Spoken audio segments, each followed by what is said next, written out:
Good afternoon. I was going to finish up talking, I guess, about lava rock, river rock, pea gravel, using that type of media. I think I covered everything I wanted to on lecca, and I guess answered all the questions everybody else had asked me privately. Um, One of the subscribers, Anna, thank you, Anna, mentioned yesterday. Well, we were going back and forth on some messages about.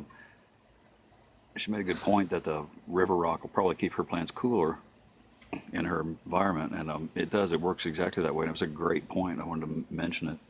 Um, all of my plants, the pots feel cool to the touch, a lot cooler um, than anything that I've had. That was in bark or coconut fiber or anything else for that matter.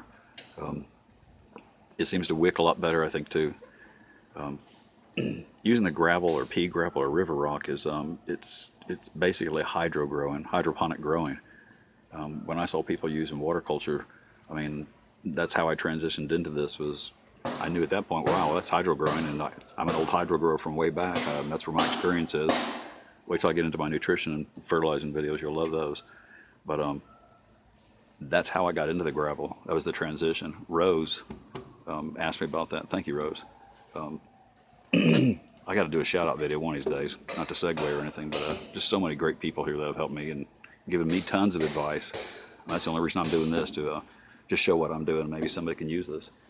Um, I wanted to talk about salt buildup on this stuff. The lecca beads, you will get salt buildup. I don't get salt buildup on mine, and you will, but if you're feeding correctly, you won't get salt buildup. That goes for about any medium. Orchids only need traces, traces, traces, traces. Now, there are certain things you can do to speed up their growth process and stuff like that, but we'll get into that later. But at this point, if you're getting a lot of buildup and you can see salt buildup, you're over fertilizing or you're not flushing properly. I mean, I fertilize with almost every single watering, and then after they get fertilized for a day or two, they might get water just for a day or two, just to make sure I flush everything out that I can. Um,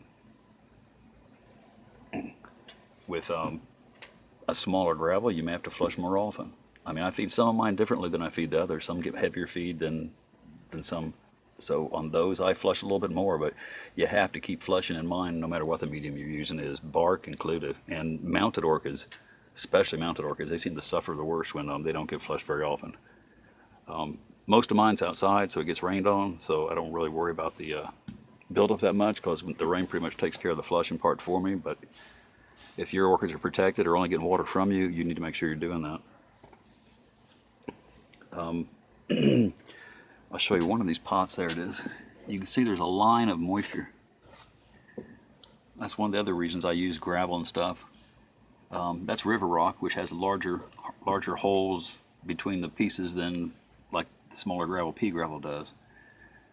This was watered a few days ago, and you can see the line slowly moves down, but sitting on a flat surface like the wood here, the moisture, because the airflow is diminished, the moisture will stay in that pot for a whole lot longer versus putting them on my wire shelves in my shade house or on a rack.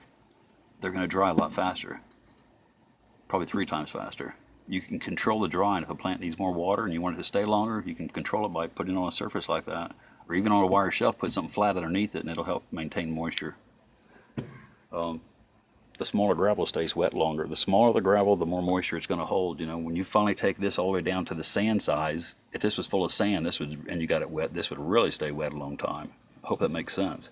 The larger the pieces, the quicker it's going to, because of less contact and has less moisture retention based on wicking and surface tension, that type of stuff.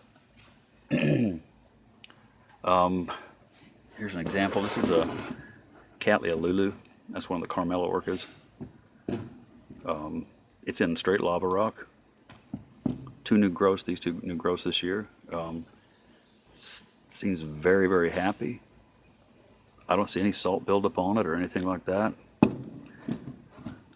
Discoloration in roots, that's just natural, and that depends on the species and your outdoor conditions and your fertilizer. I have fertilizers that'll dye roots brown or purple. You know, look like you got fusarium because of the fertilizer. Some of the fertilizers I use. So just keep that in mind too. This is a cat moved into this one. You can see the growth. They're not shy about jumping down into it. Nice new cane right here. This cattleya here, now this one's in pea gravel, but the reason is this one has epidendrum in it. It's an epicat, and it is, because of it, it likes a lot more water than most cats. Most of the cats I keep in a bigger mix, more river rock. Here's a good example right here. There's a good example right there. This one's in river rock. You can see the growth on this one. It's only been in about maybe 2 months, maybe. Is a dendrobium. It's been in there since I guess December, and it's really made itself at home. New cane already this year. Some Oncidiums, Brassias. There's a Brassia down at the end, and it's got a new growth. Lots of roots.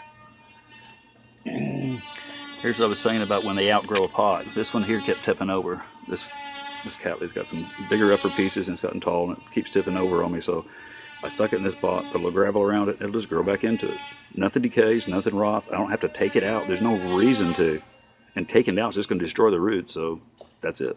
It moves into a bigger pot. It's happy. I like that pot too. I just wanted to touch on a few more of those points. I hope it helps somebody. I'm not recommending anybody go out and start planting all your orchids in gravel or river rock or lava rock, or take them out of the lecca beads that they're in.